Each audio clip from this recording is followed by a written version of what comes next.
ایک بھائی کا سوال تھا کہ تلقین میت کیا ہے، اور اذان دینے سے شیطان بھاگ جاتا ہے، تو قبر پر اذان دینے سے شریعت میں کیا تصادم ہوتے ہیں، اور اسی طرح مسجد کے اندر اذان دینا بھی خلاف سنت ہے، اور بالخصوص جمعہ کے دن دوسری اذان دینا بھی یہ صحیح نہیں ہے۔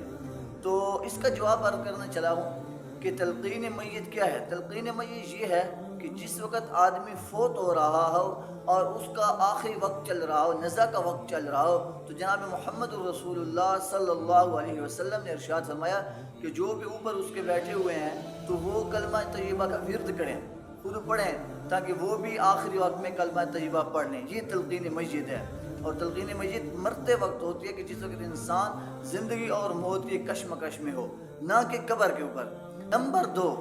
کہ قبر کے اوپر اذان دینے سے شریعت کے اندر کیا تصادم آتا ہے، حالانکہ اذان دینے سے شیطان بھاگ جاتا ہے۔ تو بھائی جو حدیث میں آیا ہے کہ اذان دینے سے شیطان بھاگ جاتا ہے، تو وہ نماز کے لیے ہے کہ جس وقت اذان نماز کے لیے دی جائے تو اس وقت شیطان بھاگ جاتا ہے۔ یہ نہیں ہو وہاں کہ قبر کے اوپر اذان دے اور وہاں سے شیطان بھاگ جاتا ہے۔ اور دوسری بات یہ ہے کہ سب سے بڑھ کر یہ ہے کہ یہ اذان یعنی قبر کے اوپر اذان دینا نہ تو میرے محمد الرسول اللہ صلی اللہ علیہ وسلم سے ثابت ہے اور نہ صحابہ اکرام سے ثابت ہے۔ جو چیز انہوں نے کی تو وہ ہمارے لیے بھی کرنا جائز نہیں ہے، جائے کہ وہ چیز دیکھنے میں اور اس کا عمل کتنا خوبصورت کیوں نہ ہو۔ واقعی شیطان بھاگ جاتا ہے قبر پہ اذان دینے سے، لیکن یہ دلیل تو نہیں بن سکتی نا کہ ہم کسی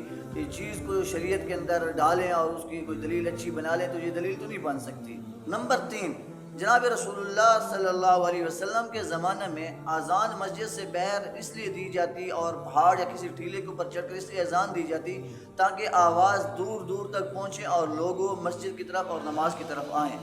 تو وہاں آواز کو دور تک پہنچانا علت تھی، اس لیے مسجد سے باہر اذان دی جاتی یا کسی اوپر جگہ پہ چڑھ کر۔ تو اب جب لاؤڈ سپیکر آ گئے تو یہ چیز یعنی دور تک آواز پہنچانا یہ مسجد کے اندر ہی مل رہا ہے، تو اس لیے مسجد کے اندر اذان دی جاتی ہے۔